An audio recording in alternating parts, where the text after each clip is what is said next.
wish I could have known Donnelly in this place. We would have had so much to debate. Did he paint these stones, or did I? Who left the pots in the hut by the jetty? Who formed the museum under the sea? Who fell silently to his death into the frozen waters? Who erected this godforsaken aerial in the first place? Did this whole island rise to the surface of my stomach, forcing the gulls to take flight?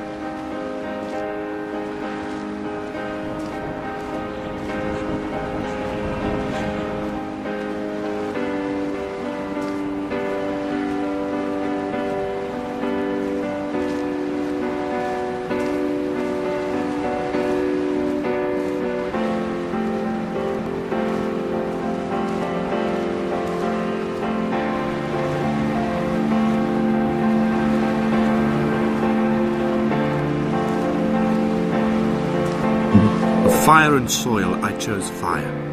It seemed the more contemporary of the options, the more sanitary. I could not bear the thought of the reassembly of such a ruin. Stitching arm to shoulder and femur to hip, charting a line of thread like traffic stilled on a motorway, making it all acceptable for tearful aunts and traumatized uncles flown in specially for the occasion. Reduce to ash, mix with water, make a phosphorescent paint for these rocks and ceiling.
There were chemical diagrams on the mug he gave me coffee in, sticky at the handle where his hands shook.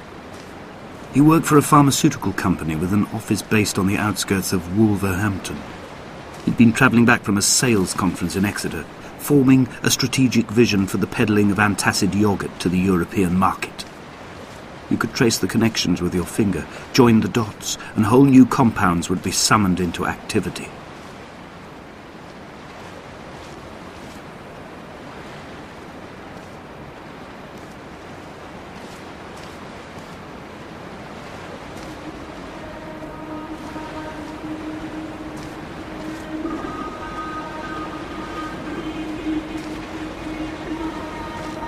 From here, I can see my armada. I collected all the letters I'd ever meant to send to you, if I'd have ever made it to the mainland, but had instead collected at the bottom of my rucksack, and I spread them out along the lost beach. Then I took each and every one, and I folded them into boats. I folded you into the creases, and then, as the sun was setting, I set the fleet to sail. Shattered into 21 pieces, I consigned you to the Atlantic, and I sat here until I'd watched all of you sink.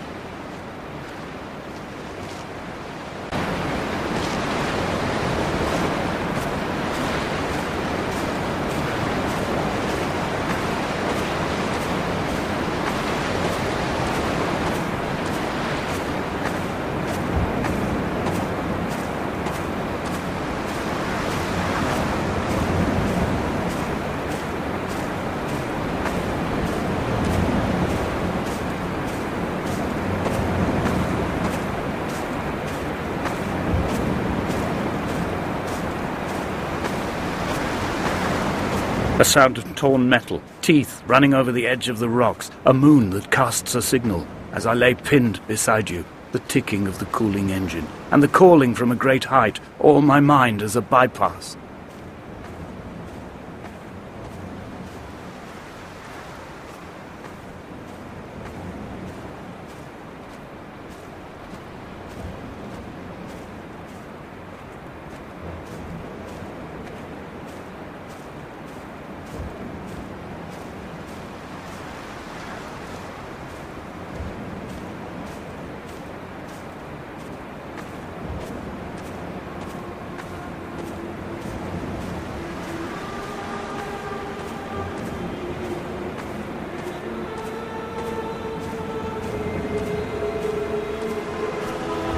I've begun my voyage in a paper boat without a bottom. I will fly to the moon in it.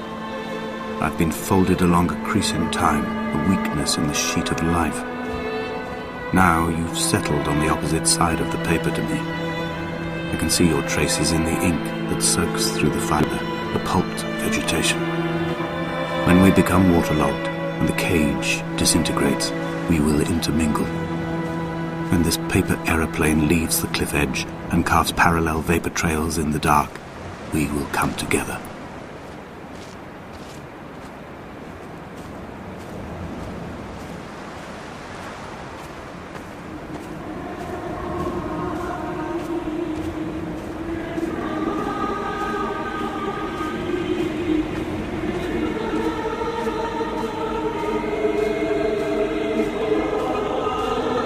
If only Donnelly had experienced this, he would have realized he was his own shoreline, as am I. Just as I am becoming this island, so he became his syphilis, retreating into the burning synapses, the stones, the infection.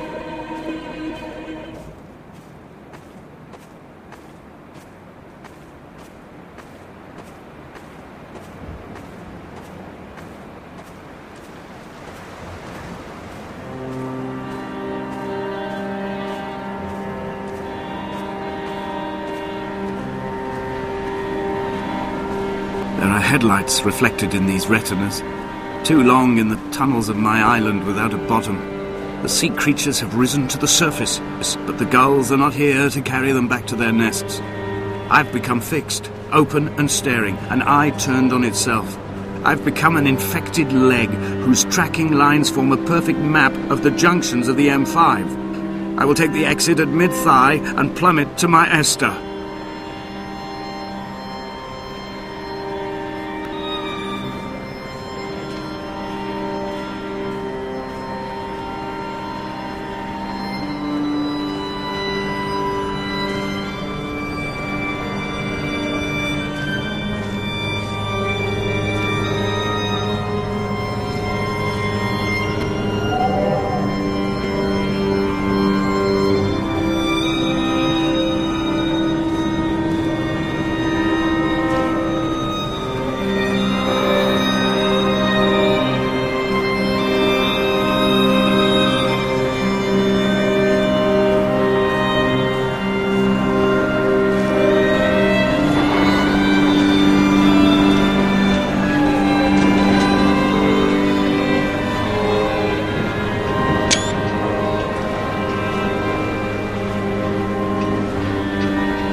Blind with panic, deaf with the roar of the caged traffic, heart stopped on the road to Damascus, Paul sat at the roadside hunched up like a gull, like a bloody gull, as useless and as doomed as a syphilitic cartographer, a dying goat herd, an infected leg, a kidney stone, blocking the traffic bound for Sanford and Exeter.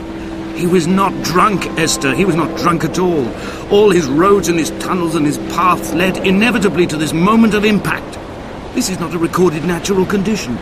He should not be sat there with his chemicals and his circuit diagrams. He should not be sat there at all.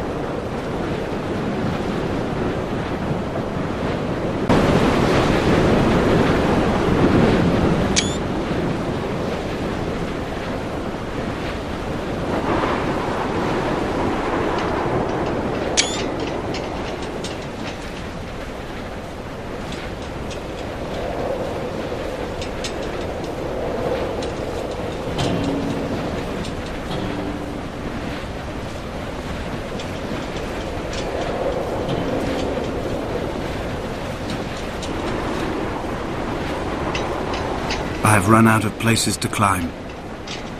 I will abandon this body and take to the air. Dear Esther, I have burnt my belongings, my books, this death certificate. Mine will be written all across this island. Who was Jacobs? Who remembers him? Donnelly has written of him, but who was Donnelly? Who remembers him? I have painted, carved, hewn, scored into this space all that I could draw from him. There will be another to these shores to remember me. I will rise from the ocean like an island without bottom, come together like a stone, become an aerial, a beacon, but they will not forget you. We have always been drawn here. One day the gulls will return and nest in our bones and our history. I will look to my left and see Esther Donnelly flying beside me. I will look to my right and see Paul Jacobsen flying beside me. They will leave white lines carved into the air to reach the mainland, where help will be sent.